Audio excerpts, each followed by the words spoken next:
بسم اللہ الرحمن الرحیم الحمد للہ رب العالمین والصلاة والسلام علی اشرف الانبیاء والمرسلین وعلی آلہ الطیبین الاطہرین لا سیما بقیت اللہ فی الارضین روحی وارواح العالمین لہ الفدا واللعنۃ الابدیۃ علی اعدائہم من الآن الی قیام یوم الدین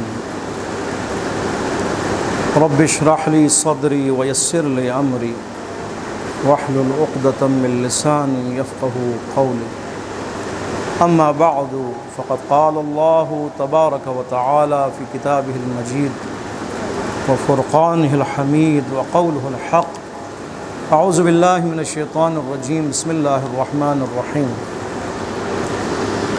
هل ينظرون الا ان یأتیہم اللہ فی ظلل من الغمام والملائکۃ وقضی الامر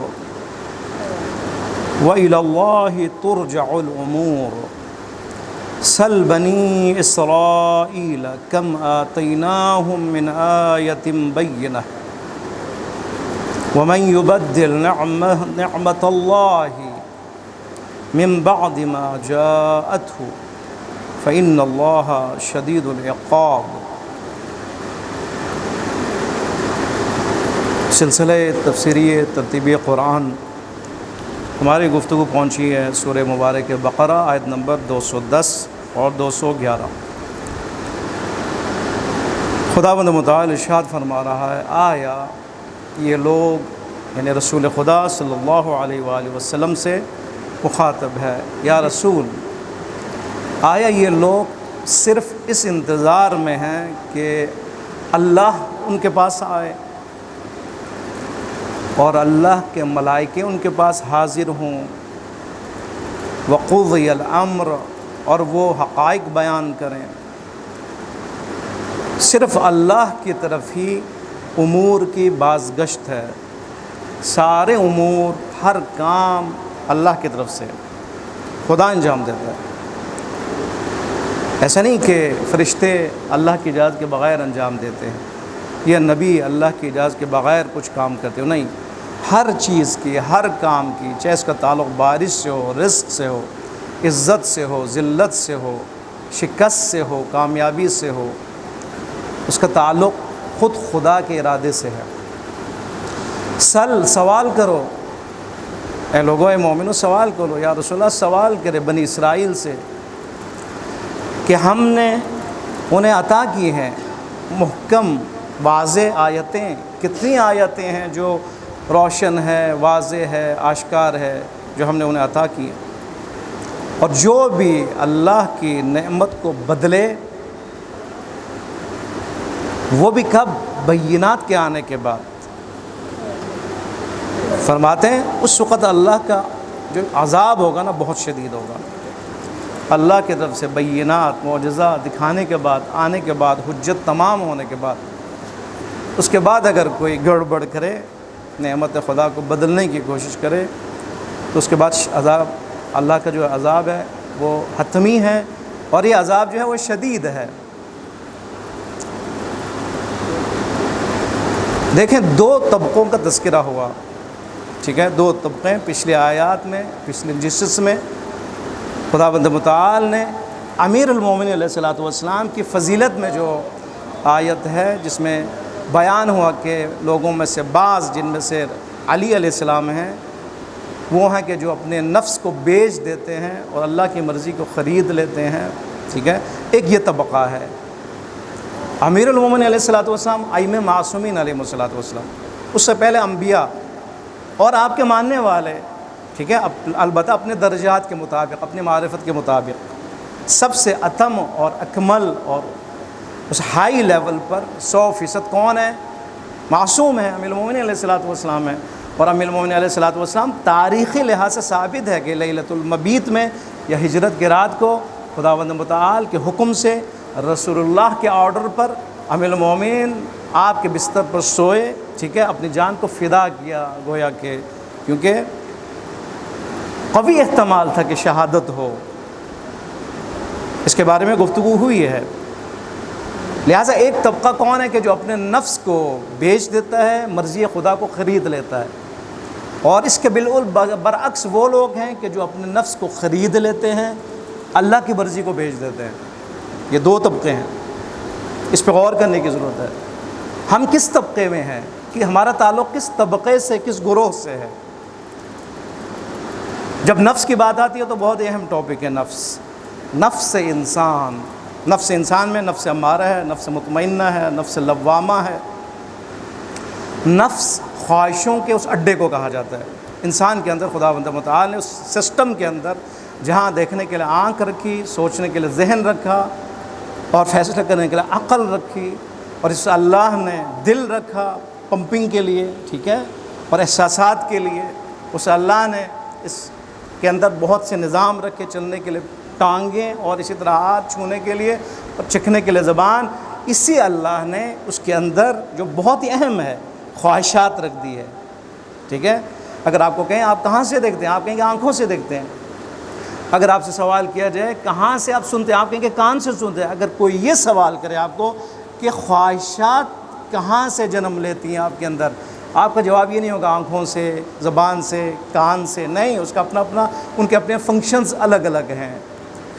بس اس کا جواب کیا ہوگا کہ خواہشیں جو جنم لیتی ہیں، انسان جو خواہشوں کا پتلا بن جاتا ہے، انسان جو خواہشوں کے نرغے میں آ کر پھنس جاتا ہے، ان کنٹرول ہو جاتا ہے، ٹھیک ہے۔ وہ خواہش اگر نہ ہو، پھر آپ کہیں گے مثلا کیوں رکھا خدا نے؟ اس لیے رکھا کہ کان کی ضرورت تھی، کان دیا خدا نے سننے کے لیے، حق سننے کے لیے، حق دیکھنے کے لیے آنکھ کی ضرورت تھی، خدا نے آنکھیں دی ہیں۔ اور انسان کے تحرک کے لیے، ٹھیک ہے، انسان کے کام کرنے کے لیے، انسان کے حرکت کے لیے، انسان میں شوق پیدا کرنے کے لیے، قدم بڑھانے کے لیے جو چیز اہم ہے وہ خواہشیں ہیں۔ اس میں گفتگو ہو چکی ہے، یعنی اگر خواہش تعلیم نہ ہو تو کوئی یونیورسٹی نہ جائے، کوئی اسکول نہ جائے۔ خواہش اگر تعلیم و تعلم نہ ہو تو والدین اپنے بچوں کو اسکول میں نہ بھیجیں، نہیں بھیجیں گے نا، اتنی مشکل سے صبح اٹھنا، پھر وہ ماں جو اتنی محنت کرتی ہیں، آپ کو پتہ ہے صاحب اولاد ہے، لیکن پھر بھی وہ شوق مشقت برداشت کرتے ہیں، نیند کو برداشت کرتے ہیں، صبح صبح ناشتہ، صبح صبح ان کے لیے پہنچانا، یہ سارا کیوں ہے؟ وہ شوق ہے کہ تعلیم کو حاصل ہو۔ یہ شوق اس خواہش تعلیم کی وجہ سے ہے جو خدا نے انسان کے اندر رکھ دی ہے۔ یہ شوق نہ ہو تو کچھ بھی نہ ہو، تعلیم کا دروازہ بند ہوگا۔ اسی طرح آپ جائیں، عبادت کا شوق خدا نے رکھا، عبادت کے شوق نہ ہو تو آپ مسجد میں ہوتے ہیں، ابھی نہیں ہوتے۔ اس شوق نے، اس خواہش عبادت نے آپ کو مسجد میں پہنچائے، ورنہ آپ گھر میں ہوتے۔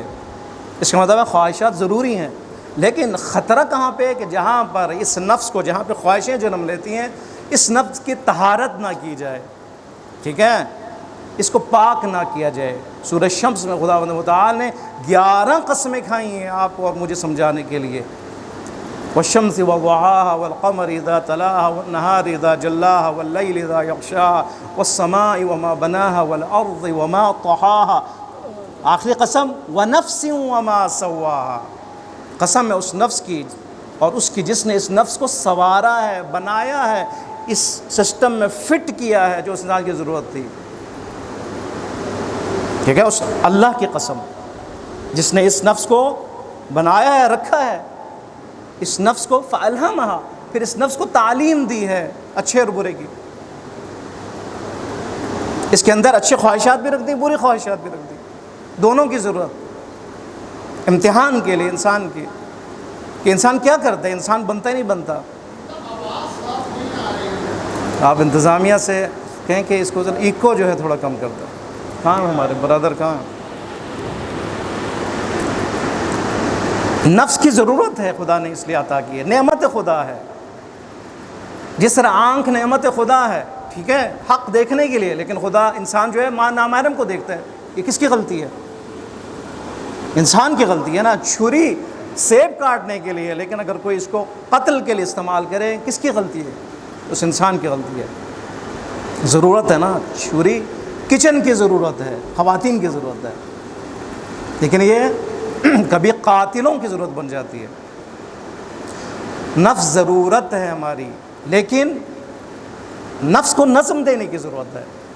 نفس کو، یعنی اس کے اندر جو خواہشیں، اس کو جہت دینے کی ضرورت ہے۔ میں نے کون سی خواہش لینی ہے کون سی خواہش اور آرزو میں نے کرنی ہے جو حلال ہو، جو جائز ہو، جو خدا کی رضا کے مطابق ہو۔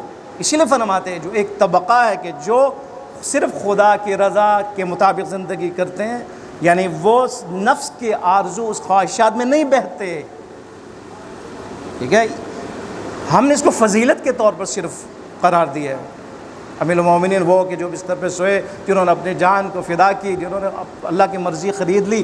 اللہ کی مرضی کو خریدنے سے کیا مراد ہے؟ یہی ہے کہ اللہ کی مرضی کے مطابق زندگی گزارے، اس خواہشات نفس کے اس دلدل میں انسان نہ پھنسے، یعنی اس نفس کو طہارت دے، پاک کرے، پاکیزہ کرے، سواہا زکاہا، اس کو پاک کرے، تربیت دے اس نفس کو، اس نفس کو عادت ڈالے اس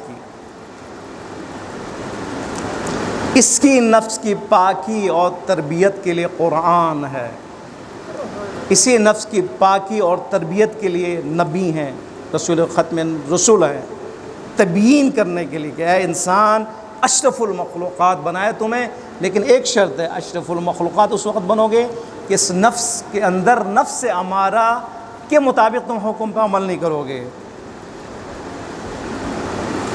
اسی لیے انسان اس وقت بنتا ہے کہ اس کو کنٹرول کرے۔ اگر انسان نفس کے مطابق چلے، خواہشوں کے مطابق چلے، جو نفس نے کہا اس پہ عمل کرے، تو یہ طاغوت بن جاتا ہے، طاغوت ہے یہ انسان۔ اور جب انسان طاغوت بن جاتا ہے تو طاغوت کسے کہتے ہیں؟ جو اللہ کے سامنے کھڑا ہو جائے۔ طاغوت کسے کہا جاتا ہے؟ جو اللہ کے احکام کے مطابق عمل نہ کرے بلکہ سامنے کھڑا ہو جائے، جرأت دکھانا شروع کر دے۔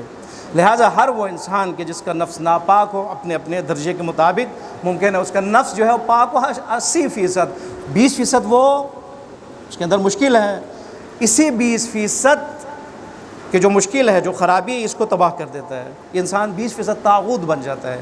لہٰذا ممکن ہے کہ انسان طاغوت بن جائے، طاغوت یعنی طغیان، اس کی اس نفس کے اندر خواہشات نے طغیانی کی ہے۔ دریا کے طغیانی کسے کہا جاتا ہے؟ دریا میں طغیانی آ گئی، وہ اپنے اس لمٹ سے نکل جائے، اور ان لمٹ سے جب نکلے دریا کا پانی تو یہ پانی کہاں جاتا ہے؟ تباہی ہے۔ اگر لمٹ میں رہے تو یہ کیا ہے؟ نعمت ہے یا نہیں ہے؟ دریا اگر اپنے لمٹ میں رہے، اپنے اس راستے میں رہے، طغیانی نہ کرے تو وہ نعمت ہے۔ طغیانی اگر کرے، طاغوت بن جائے اگر دریا کا پانی، کیا ہوگا؟ پھر تباہی ہوگی۔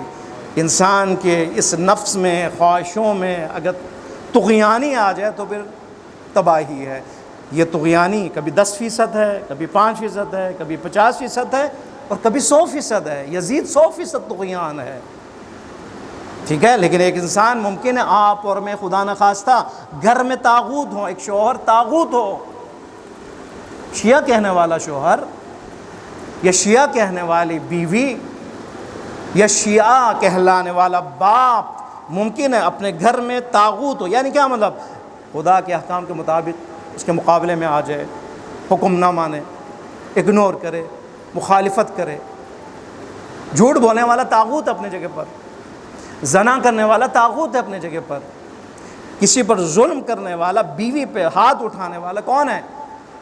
طاغوت ہے اپنے جگہ پر۔ کیوں؟ حکم خدا نہیں ہے، یہ منع کیا خدا نے۔ ہر وہ ریڈ لائن جس کو کوئی کراس کرے اس میں وہ طاغوت ہے۔ ممکن ہے یہ طغیانی بڑھتا بڑھتا بڑھتا انسان مکمل طاغوت بن جائے۔ ممکن ہے کہ انسان گھر میں طاغوت ہو، پھر گلی میں طاغوت بن جائے، پھر شہر میں طاغوت بن جائے، پھر صوبے میں وہ طاغوت بن جائے اپنے اختیار کے ساتھ ساتھ، اور ممکن ہے اس طاغوت کے ہاتھ میں پورا شہر دے دیا جائے، یا ملک دے دیا جائے، یا دنیا دے دی جائے۔ آپ بتائیں کیا ہوگا وہاں پر؟ حالات دیکھ رہے ہیں نا آپ پورے پاکستان اور پورے دنیا میں۔ جب طاغوت کے ہاتھ میں اختیار آ جائے تو پھر کیا کرتا ہے؟ طغیانی کرتا ہے، وہ ظلم کے سوا کچھ بھی نہیں کر سکتا۔ لہٰذا دو طبقے ہیں، دو طبقے، اس کا تذکرہ ہوا پچھلی نشست میں۔ خداوند متعال نے اسی پہلے طبقے میں عالی رتبے والے علی کا تذکرہ کیا، ٹھیک ہے، کہ جو اپنی مرضی کے مطابق عمل نہیں فرماتے، جن کے اختیار اپنے اختیار کے مطابق نہیں ہے، رسول اللہ کے اختیار کے مطابق چلتے ہیں۔ ہم علی والے ہیں نا، اسی لیے رسول اللہ نے فرمایا سو جاؤ میرے بستر پہ۔ کہا فرمائے سو جاؤں گا، کوئی مسئلہ نہیں، شہید ہو جاؤں، قتل ہو جاؤں، کچھ بھی ہو جاؤں، زخمی ہو جاؤں۔ روایت میں کہ اب زخمی بھی ہوئے ہیں، اس ماجرا میں زخمی بھی ہوئے ہیں لیکن برداشت کیے. کیوں؟ اپنی خواہش کوئی نہیں ہے، صرف اللہ کی خواہش ہے، رسول اللہ کی خواہش ہے. اس کو بیان کیا. اب دیکھیں خداوند متعال جی فرمائیں. جی جی نفس ہمارا یہ بے تربیت نفس اگر طغیان کرے تو پھر حاکم بن جاتا ہے انسان کے اندر. امارہ یعنی امر سے، امارہ یعنی بہت زیادہ حکم دینے والا، جس کا حکم چلے انسان کے اوپر. امارہ یعنی مبالغہ ہے، یعنی دڑا دڑ حکم دینے والا. اس کے اوپر کون حاکم ہے؟ وہ نفس ہے. لہٰذا اگر اس نفس کے مطابق وہ 24 گھنٹہ چل رہا ہے تو گویا کہ وہ نفس امارہ کے تحت زندگی گزار ہے، نہ کہ خدا کے امر کے مطابق. ٹھیک ہے؟ نفس امارہ اس کو آرڈر نہ دے بلکہ کیا دے؟ اللہ اس کو آرڈر دے، رسول اس کو آرڈر دے، اس آرڈر پہ چلے. اگر نفس کے کہنے پر وہ چل رہا ہے اپنی زندگی میں بار بار، اس کا مطلب وہ نفس امارہ کے مطابق چلا. نفس یعنی نفس، امارہ یعنی دڑا دڑ حکم دینے والا نفس امارہ. ابھی آپ دیکھیں حل ینظرون، اس آیت میں خداوند متعال نے 210 نمبر آیت پروردگار نے یہی فرمایا. وہ افراد کے جو طاغوت ہیں، ٹھیک ہے، جو طاغوت ہیں، جو بینات کے آنے کے باوجود بھی بینات کو دیکھنے کے لیے تیار نہیں. بینات یعنی روشن دلائل خدا کی طرف سے. رسول اللہ سے بڑھ کر کوئی روشن دلیل ہے؟ جن کا اخلاق سب کے سامنے ہے، جن کا سچ سب کے سامنے ہے، جن کی عبادتداری سب کے سامنے ہے. نبوت سے پہلے سارے جانتے ہیں، نبوت سے پہلے سارے ان کو صادق اور امین کہتے ہیں. ان کی شخصیت بینہ ہے نا. اب اسی شخصیت کو جو روشن اور بینہ ہے یا بین ہے، تو خداوند متعال نے اس کو رسول بنایا ہے. لیکن یہ طاغوت بننے والے، طغیان کرنے والے، جن کے نفس میں طاغوت اور طغیان آ چکی ہے، اور جو نفس امارہ کے مطابق چلنے والے، انہوں نے کیا کیا؟ ان کا انتظار کیا تھا. چاہیے تو یہ تھا کہ مرضی خدا کے مطابق چلے، ٹھیک ہے، طاغوت سے نکلنے کے لیے صرف مرضی خدا، مرضی رسول. لیکن انہوں نے بہانے تراشنے شروع کر دیے. اسی کو بیان کریں. آیا اے رسول، آیا یہ لوگ صرف اس انتظار میں ہیں کہ اللہ خود ان کے پاس آ جائے؟ یہ کیا بات ہوئی؟ خداوند متعال تو جسم نہیں رکھتا کہ ان کے پاس آ جائے. یہ تو سب سے بڑی کمزوری انسان کے عقیدے کے اندر کہ خدا آ جائے. خدا تو جسم نہیں رکھتا، خدا تو نہیں آ سکتا، یہ محال ہے. ملائکہ بھی تو نہیں آ سکتے نا، ملائکہ تو دکھنے والے نہیں ہیں. قرآن کی آیت ہے نا، اگر ملائکہ بھی آ جائے خدا ان کو لباس سے انسان پہنا کر بھیجے گا، آئے گا پھر بھی انسان بن کے، کیونکہ انسان فرشتے کو عالم تجردات میں سے نہیں دیکھ سکتا ان کو. لیکن یہ افراد کے جو بینہ کا انکار کرنے والے ہیں، طاغوت بن چکے ہیں، یہ کیا کہتے ہیں کہ صرف اللہ خود آ جائے ہمارے لیے ہدایت کے لیے. یہ رسول محمد مصطفیٰ صلی اللہ علیہ وآلہ وسلم، ان کو ہم نہیں مانتے. انکار اسی کو کہتے ہیں نا، انکار یعنی طاغوت بنا اسی کو کہا جاتا ہے. خداوند متعال نے مثال دی ہے، ہدایت اسی کو کہا جاتا ہے. یعنی خدا تھیوری بیان فرماتا ہے، مثالیں بیان فرماتے ہیں، تشبیہات بیان فرماتے ہیں، قصے بیان فرماتے ہیں کہ ہم سمجھیں. قرآن اسی کا نام ہے. احکام بیان فرماتا ہے کہ ہم حکم کے مطابق عمل کریں. 500 آیتیں قرآن میں ڈائریکٹلی طور پر احکام شریعت کے مطابق ہے.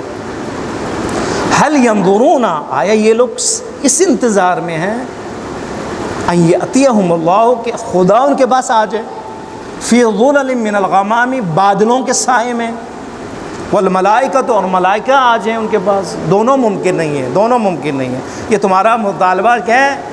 ناممکن ہے، ہونے والا نہیں ہے، ہونے والا نہیں ہے. اگر ممکن بھی ہو تو ضرورت ہی کیا ہے؟ اگر بالفرض محال ممکن ہو تو کیا ضرورت ہے؟ آپ کے پاس بینات موجود ہیں، رسول اللہ موجود ہیں. جو کہو خدا کے حکم سے معجزہ رسول اللہ نے دکھایا نہیں دکھا. پتھر کو کہا ہے پتھر اگر یہ بات کرے، کلام کرے، کلمہ پڑھے، ہم بھی پڑھیں گے. کہا چلو جی یہ کر دیتے ہیں. وہ درخت کو آ جائے، حرکت کرے، آپ کے پاس آ جائے. کیا درخت نے بھی حرکت کی؟ یہ نہیں ہے. کنکریوں کو کہیں لا الہ کہیں، انہوں نے بھی سارا کیا. موسیٰ علیہ الصلوۃ والسلام نے کتنے معجزات پورے قوم کے لیے. وہ قوم کہ جو، اب دیکھیں اس سے بڑا کیا ہوتا ہے؟ انفرادی معجزہ نہیں تھا، اجتماعی معجزہ. پورے بنی اسرائیل کو نجات دی، دریا کے پانی کو شق کیا، پانی رک گیا، راستہ بن گیا، اپنے 2 آنکھوں سے دیکھا، دیکھنے کے بعد دریا پار کیا، دریا پار کے بعد دیکھا کہ لوگ سامری کو پوج رہے ہیں، کوئی بت ہے ان کو پوج رہے ہیں۔ موسیٰ سے کہتے ہیں یا موسیٰ پلیز یہ والا بت ہمیں بنا دے، بڑی مہربانی ہوگی۔ پھر بھی جو ہے اتنے نکمے تھے، پھر بھی اتنا دیکھنے کے بعد موسیٰ سے کیا کہہ رہے ہیں؟ اپنی مرضی چاہتے ہیں۔ طاغوت اسی کو کہا جاتا ہے جو اپنی مرضی کو نہ دیکھے، اللہ اور رسول کی مرضی کو دیکھے۔ خداوند نے فرمایا کہ اس کی دلیل کیا ہے؟ یہی لوگ ہیں، یہ اہل کتاب ہیں، یہ مشرکین ہیں، یہ کافرین ہیں کہ جو رسول اللہ کی نبوت کو ماننے کے لیے تیار نہیں ہے۔ بہانہ کیا بنا؟ خود خدا آئے تو میں مانوں گا، یہ محال ہے، یا فرشتے آئیں گے تو میں مانوں گا، یہ محال ہے۔ اب اس آیت کے اس کی تفسیریں 2 ہیں۔ ایک میں تہدید ہے، دھمکی ہے، اور ایک میں تہدید کے علاوہ ہے۔ تہدید یعنی دھمکی آمیز نہیں ہے۔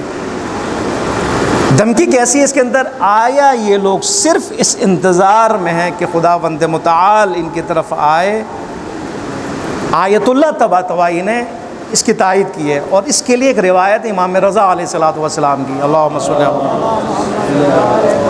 امام رضا علیہ الصلوۃ والسلام فرماتے ہیں کہ یہ جو آیت کا جو ٹکڑا ہے کہ آیا وہ صرف یہ انتظار کر رہے ہیں کہ ان یأتیہم اللہ فی ظلل من الغمام والملائکۃ۔ امام فرماتے ہیں، امام بھی مفسر ہے نا، حقیقی مفسر امام اور ائمہ اطہار علیہم الصلوۃ والسلام، روایات تفسیری موجود ہے۔ فرماتے ہیں یہاں سے مراد یہ ہے کہ جس طرح قرآن کی ایک آیت ہے جاء ربک والملائکۃ صفا صفا، جاء ربک تیرا پروردگار آئے گا اور ملائکہ آئیں گے۔ پروردگار آئیں گے، کہیں بھی انسان پروردگار کو دیکھے گا تو یعنی خدا آئے گا، ایسا ہے کنسیپٹ ہمارے نظریات میں نہیں ہے۔ لہٰذا مفسرین نے فرمایا یہاں مراد ہے وجاء امر ربک، مراد ہے یہاں پہ یعنی امر خدا، حکم خدا آئے گا، یہ مراد ہے۔ یہاں پہ بھی اسی کو دلیل مانتے ہوئے آیت اللہ طباطبائی نے اس کی تائید کی ہے، روایت کو دلیل مانتے ہوئے کہ یہاں پہ مراد یہ ہے، یہاں پہ تہدید ہے۔ اگر اس روایت کو دیکھا جائے امام کی اور آیت اللہ طباطبائی مفسر بزرگ قرآن، کبیر قرآن، انہوں نے جو تائید میں کہا کہ یہ نظریہ بہتر ہے، اگر اس کو مان لیا جائے تو اس کا ترجمہ یہ ہوگا، کیا ہوگا؟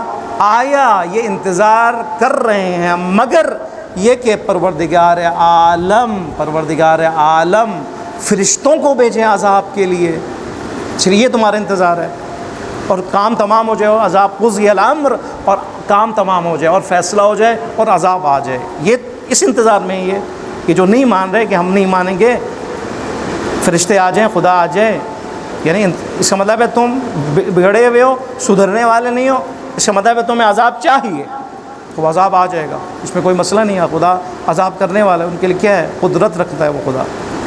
ایک یہ ہے جس میں تہدید موجود ہے، ایک میں تہدید نہیں ہے، عام ہے، روایت سے ہٹ کر کہ آیا وہ صرف اس انتظار میں ہے کہ اللہ خود آ جائے اور ملائکہ آ جائیں اور یہ قضی الامر، اور یہ آ کر حقائق بیان کریں، دین بیان کرے۔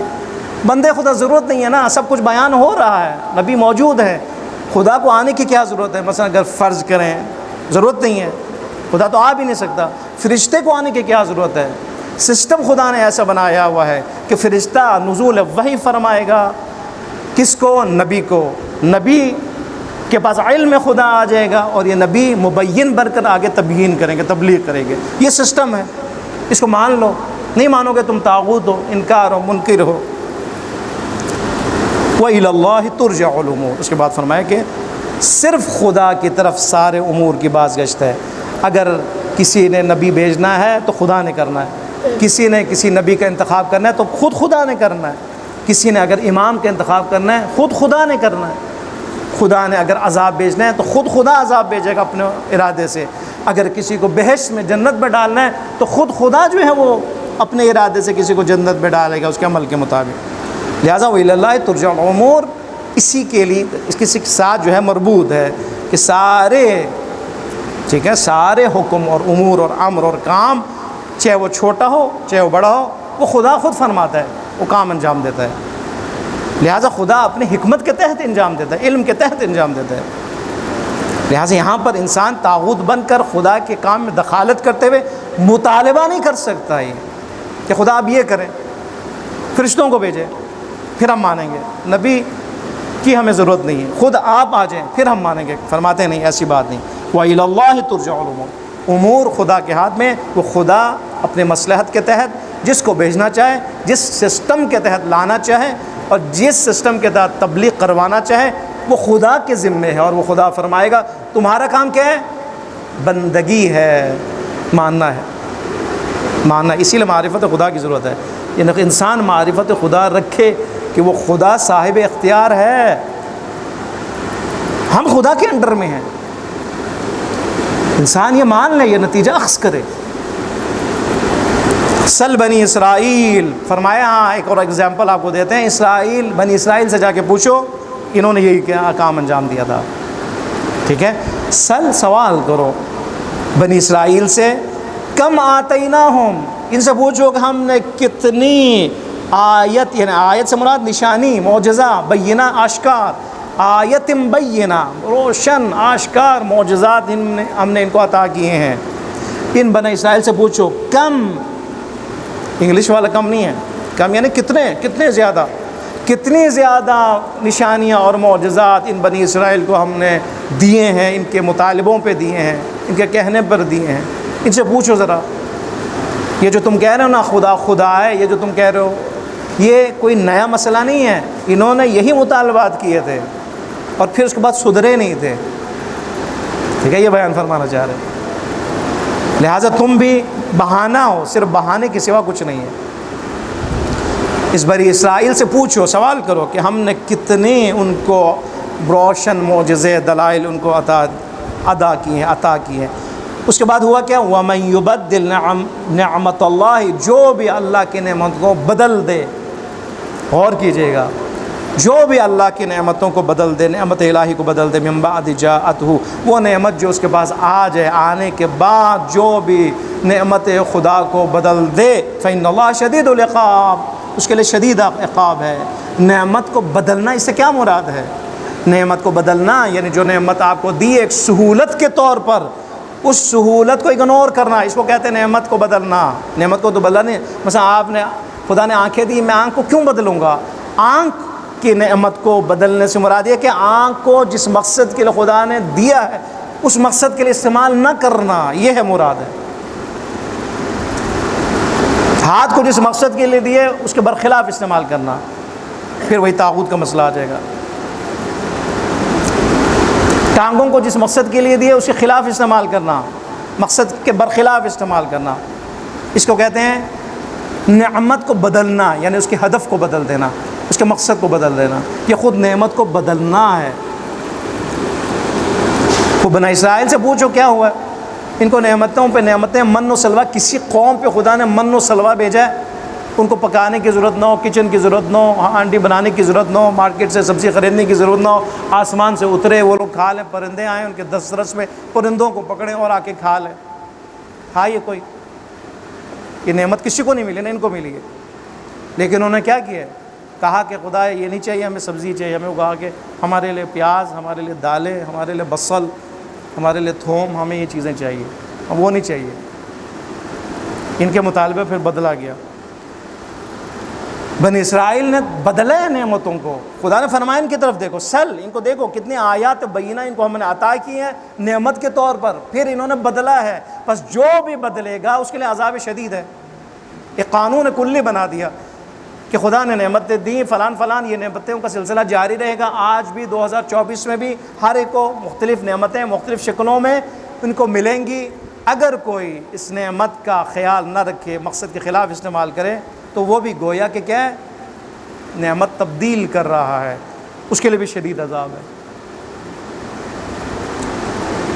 نبی دیے 4000 نبی بنی اسرائیل میں خدا نے بھیجے، 4000، کیا کیا؟ کسی کو قتل، کسی کو باہر نکالنا، کسی کو دھمکی، کسی کے ٹانگ اور ٹانگیں اور پتنی کیا کہ کاٹنے کی دھمکی، کسی کو وطن سے نکالنے کی دھمکی، کسی کو جلانے کی دھمکی۔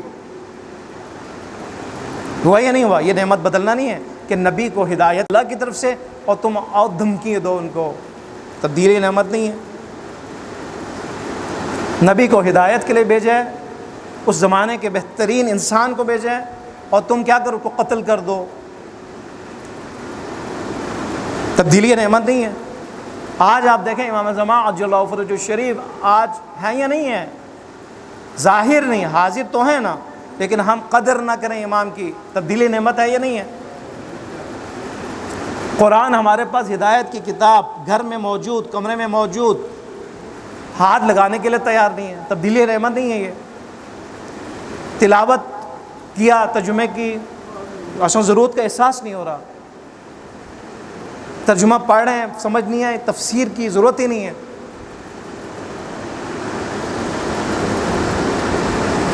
یہ ہے نا ہمارے ہاں پہ۔ اب یہ آپ دیکھیں تفسیر، جب ہم قوم میں تھے، قوم میں مشکل سے 1 یا 2 جگہوں پر تفسیر کہی جاتی تھی، فقہ ہے، اصول ہے، کلام ہے، سب کچھ ہے، فلسفہ ہے، سارا کچھ ہے۔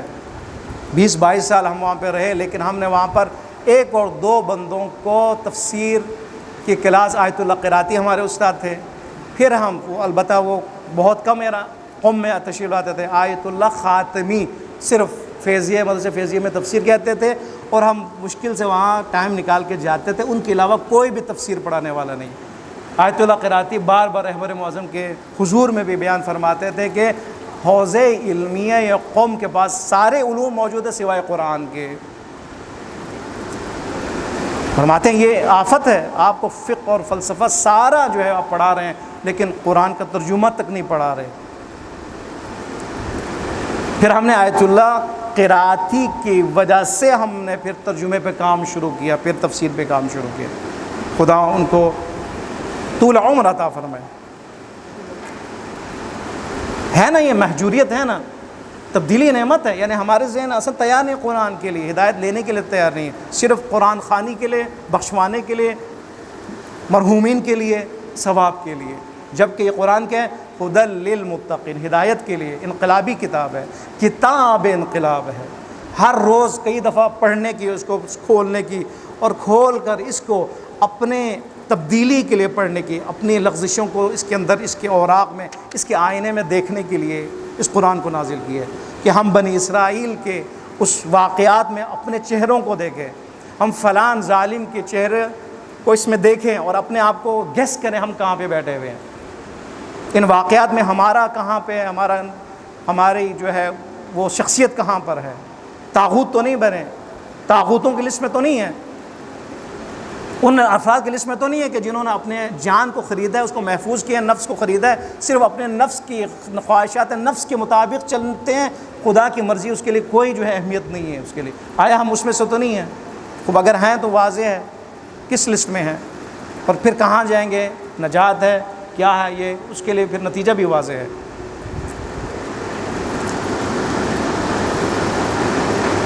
فرماتے ہیں جو بھی نعمت خدا کو یبدل نعمت اللہ من بعد جاءتہ، جب آ جائے وہ نعمت، خود آنے کے بعد کی بات ہو رہی نا، قرآن کی نعمت ہمارے گھروں تک آ چکی ہے، ہمارے ہاتھوں میں آ چکی ہے، آنے کے بعد اگر اس کو اگنور کیا، نظر انداز کیا، اہمیت نہ دی، ہدایت کے لیے، ہدایت کے عنوان سے قبول نہ کیا، صرف ایک تلاوت کی حد تک، یہ بھی کیا ہے؟ نعمت کو تبدیل کرنا ہے۔ کیوں؟ اس لیے وہ ہدف، اس ہدف پہ میں نہیں چل رہا ہوں یا آپ نہیں چل رہے۔ فإن اللہ شدید العقاب، اگر ایسا ہے تو شدید عقاب ہے، عقاب ہے اس کے لیے۔ سب سے بڑا عقاب کیا ہے؟ گمراہی ہے نا، سب سے نہیں چل رہا، پتہ چل رہا، بے سکونی ہے، ٹینشن ہے، ڈپریشن ہے۔ قرآن سے جدا ہوں گے ڈپریشن ہوں گے، قرآن سے جدا ہوں گے ٹینشن کے شکار ہوں گے، قرآن سے جدا ہوں گے دنیا معاف یہاں میں جو مشکلات ہے وہ ہمارے بہت بڑی مشکل لگے گی، قرآن سے جدا ہوں گے چھوٹے چھوٹے مسائل میں بہت بہت بڑے مسائل لگیں گے، قرآن کی طرف آئیں گے بڑے مسائل پہاڑ جتنے چھوٹے چھوٹے ذرے کی طرح معلوم ہوگا۔ یہ ہدایت ہے، نعمت کی قدر ہوگی اس وقت، بنی اسرائیلی صفت ہمارے اندر نہیں آئے گی، ہمارے اندر قدر نعمت ہوگی، نعمت کو سمجھا جائے گا، نعمت کو اہمیت دی جائے گی، نعمت الہی کے مطابق جس کے لیے اس کو خلق کیا یا نازل کیا ہے اس کے تحت ہم زندگی گزاریں گے۔ جب ہم ایسی زندگی گزاریں تو اس کا مطلب ہے ہم کون ہیں؟ اپنے نفس کو اللہ کو بیچنے والے ہیں، مرضی خدا خریدنے والے ہیں۔ یعنی کون؟ یعنی علوی، یعنی علی والے، اسی کو کہا جاتا ہے۔ علی والے کسے کہتے ہیں؟ نعرے حیدری لگانے والے کو علی والا نہیں کہا جاتا۔ علی کے دشمنوں پہ لعنت بھیجنے والا صرف علی والا علوی نہیں ہے۔ علی کے ماننے والوں سے کیا مراد ہے؟ یعنی علی کے نقش قدم پر چلیں۔ علی نفسہ، اپنے نفس کو بیچنے والے ہیں، دینے والے ہیں، خدا کو دینے والے ہیں اور خدا کی مرضی خریدنے والے ہیں۔ ہم کتنی مرضی خدا خریدتے ہیں؟ اگر ہم مرضی خدا کے مطابق چلتے ہیں، خواہشات خدا پہ چلتے ہیں، آرزوی خدا پہ چلتے ہیں، آرزوی امام زمان علیہ السلام پہ چلتے ہیں، علوی ہیں ہم، علوی ہیں ہم الحمدللہ انشاءاللہ۔ اگر ہم نہیں ہیں تو اس کی طرف توجہ دینے کی ضرورت ہے، نفس کو تیار کرنے کی ضرورت ہے، نفس کو پاک کرنے کی ضرورت ہے، اپنے خواہشوں کو جہت دینے کی ضرورت ہے، خواہشوں کو کنٹرول کرنے کی ضرورت ہے۔ جس نے خواہش کو کنٹرول کیا صراط مستقیم پہ وہی ہے۔ صراط مستقیم آپ کو موٹر وے تو نہیں ہے نا جس کو دکھایا جائے، صراط مستقیم یعنی عبودیت، یعنی عبد خدا بننا، خدا کے آرڈر پہ چلنا، خواہشات کے آرڈر پہ نہ چلنا۔ جو یہ کر رہا ہے وہ کیا ہے؟ صراط مستقیم پہ۔ اسی کے لیے دعا ہے 10 دفعہ کم از کم، اہدنا الصراط المستقیم، اے پروردگار سیدھے راستے پر ہمیں ثابت قدم رکھ۔ جو سیدھا راستہ علی کا راستہ ہے نا، امام کا راستہ ہے، حسین کا راستہ ہے۔ انشاءاللہ خداوند متعال کی بارگاہ میں دعا کرتے ہیں، پروردگار عالم ہم سب کو بحق محمد و آل محمد طاغوتیت سے نکلنے کی توفیق عطا فرما۔